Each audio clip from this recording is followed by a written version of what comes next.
5, 4.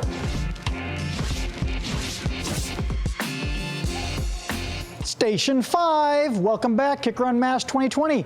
We just talked about big fat bass with Carlos Jimenez. Now we're gonna drop some skinny bass with Ken Bundy. CompRT loaded enclosures. Ken, what do we got?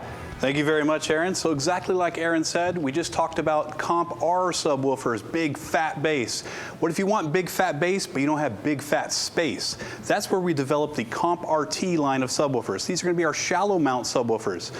So the first thing I wanted to stress to you is these are not CompR subwoofers that we've chopped the leg out from underneath to try and make a thin mount sub out of one that wasn't really thin mount. These were purpose designed and purpose built to be shallow mount right from the start. They also work extremely well in small enclosures. Let me break it down for you how these are made. So we're going to start with an injection molded cone up front and then a Santoprene surround in a rib fashion. So Santoprene rubber and ribbed.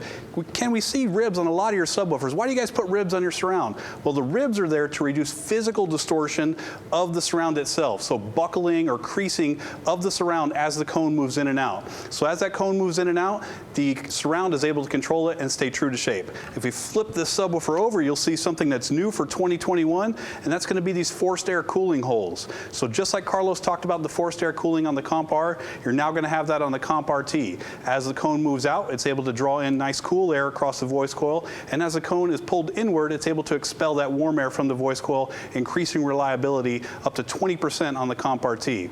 So in addition, you're also going to have spring-loaded push terminals on both sides. This is a dual voice coil subwoofer. The CompRT comes in a dual 2 ohm and a dual 1 ohm configuration.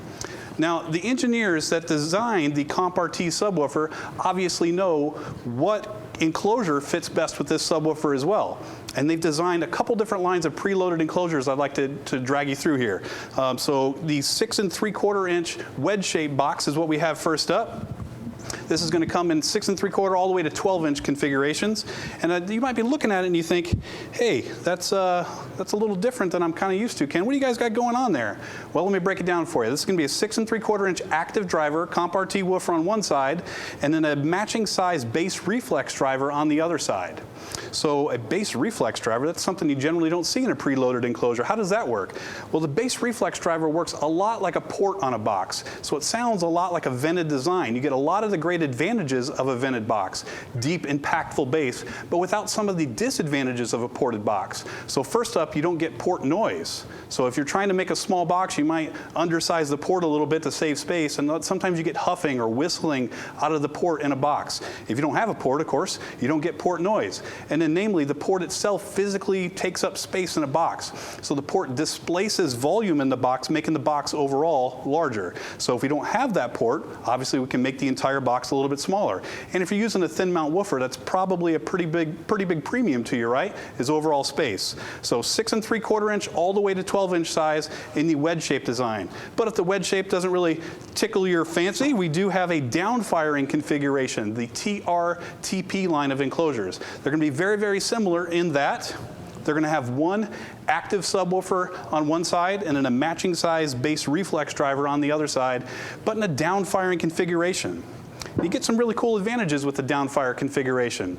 First and foremost, you don't have to worry about damaging the subwoofer. So if you throw this in the back of your SUV, maybe underneath the seat of a crew cab pickup truck, you can throw your luggage back there, your toolbox, groceries, whatever it might be, without having to worry that it rubs up against the subwoofer and actually damages it. Next up, you have upgraded carpet just like you had on the CompR boxes with rolled corners, the iconic kicker stitching. But if you don't want the criminals to know that you have a subwoofer in the back of your ride, you can actually swing the box around and face that name towards the seat, and now you have a completely stealth look. So even if a thief comes in and puts his face right to the glass of your car, he can't tell what you got in there. It doesn't even really look like a subwoofer. So that's a very cool advantage. And then lastly, but most certainly not least, is this box is heavily, heavily reinforced. In between the active driver and the bass reflex driver, we have a large window frame brace right in the dead center of the box. And then we also have edge and corner bracing in it as well.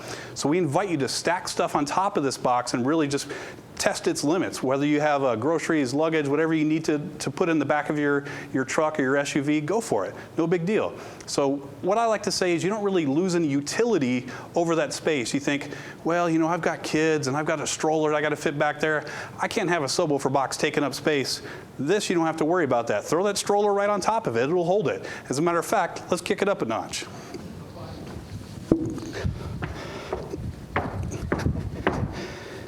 So that's, we'll just say 200-ish, 200 plus pounds on top of it, jumping up and down. And we've actually, you can fit 2 full-grown adults on this, no problem. It'll hold many hundreds and hundreds of pounds.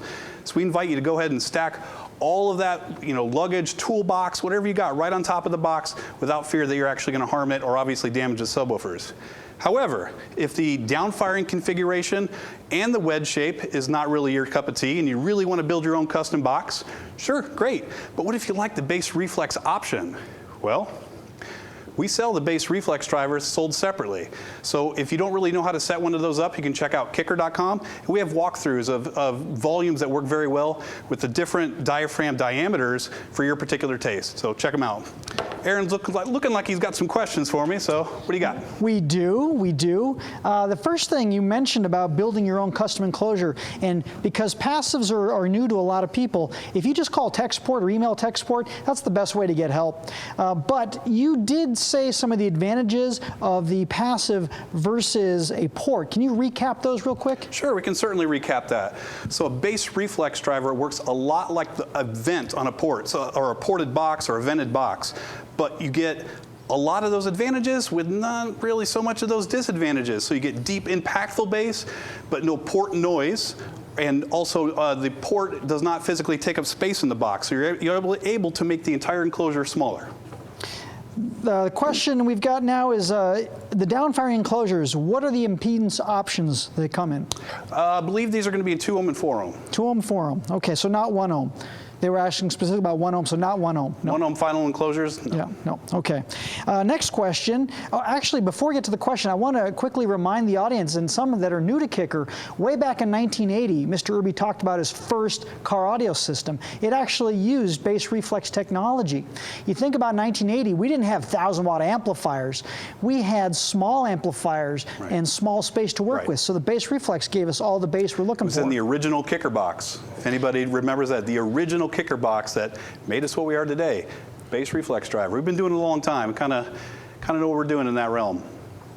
Another question, is there a sacrifice with a shallow or thin woofer?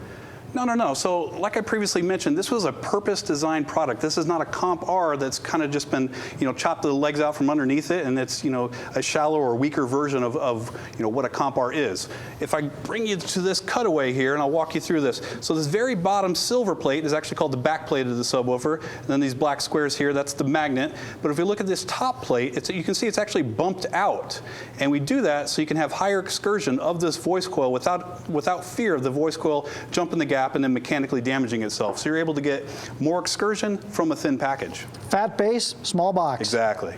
All right, thank you, Ken. Appreciate it. Thank you.